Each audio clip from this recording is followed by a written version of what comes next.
NRG news channel, सच है तो बोलेगा।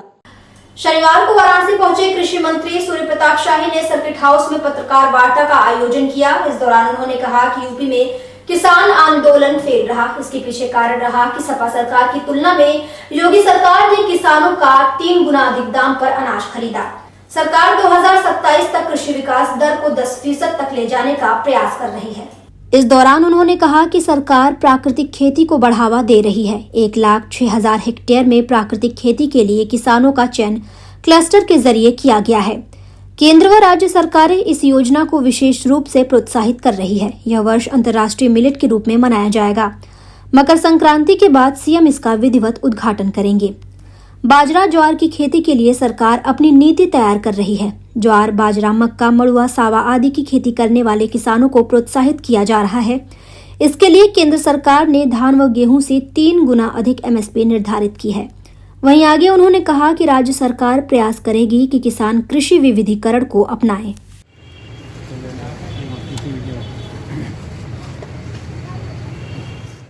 किसान के कृषि संबंधी एक सवाल है।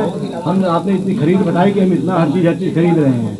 खरीदने के बाद लास्ट उसका क्या अंतिम तक जब हम वितरण करते हैं उसके जितने बड़े पैमाने पर निःशुल्क खाद्यान्न का वितरण भारत सरकार ने और राज्य सरकार ने किया है, यह एक अपने में दुनिया के भीतर यह अपने में एक बहुत बड़ा उदाहरण है। लगभग 3 वर्षों तक लगातार देश के 81 करोड़ लोगों को ये हमारी उपलब्धि है। ये हम पैदा न कर, कोई लॉस नहीं हो रहा है। देयर इज नो लॉस, कोई डैमेज नहीं है। कोई डैमेज नहीं है। निशाना साधने का कोई नैतिक अधिकार नहीं है।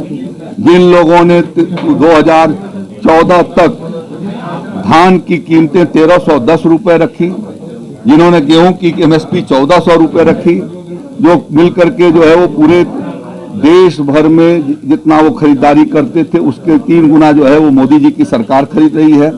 तो 1310 रुपए की जगह पर 2040 रुपए में धान की खरीदारी कर रही है। 8 साल में 720 रुपया से भी ज्यादा जिसने बढ़ाया, उसको वो कैसे उसकी आलोचना कर सकते हैं। जिन लोगों ने 1400 रुपए गेहूं के दाम दिए, इस साल 2140 रुपए जो है गेहूं की कीमतें तय की गई हैं। हमने जो है वो दाम जब पैदा हो जाता था तब तय करते थे, और योगी जी की सरकार लगाने के 2 महीना पहले घोषित कर देती है कि जिस किसान को जो ऑप्शन हो, जिसको जो फसल उसको लगाने का मन करता है, हम एमएसपी घोषित कर रहे हैं, उस फसल पर जाए। तो इससे देश में एक प्रतिस्पर्धा खड़ी हुई है, अच्छा उत्पादन हो रहा है और खरीदारी बहुत बेहतर तरीके से हो रही है। इस नाते उनको इस तरीके की आलोचना करने का कोई नैतिक अधिकार नहीं है। मंत्री जी, किसान अपना घर छोड़ के इस समय खेतों में बना के ये इस समय नहीं, ये बहुत शुरू से किसान खेत पर रहता रहा है। और जो किसान का मतलब ही होता है कि हम अपने खेत पर, यदि किसान अपने खेत पर नहीं जाएगा तो खेती अच्छा नहीं हो सकता है।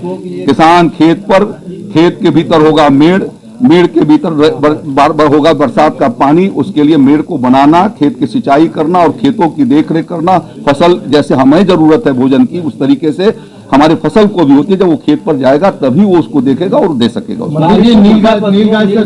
पशुओं से किसान परेशान है, देखिए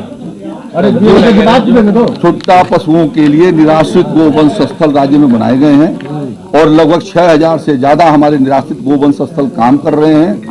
उसमें 9.5 लाख के करीब जानवर रखे गए हैं और 1.5 लाख के करीब जानवर 80,000 लोगों ने सहयोगी योजना के आधार पर अपने घरों पर ले जाकर के उसका पालन कर रहे हैं, जिसमें 900 रुपया एक जानवर के ऊपर राज्य सरकार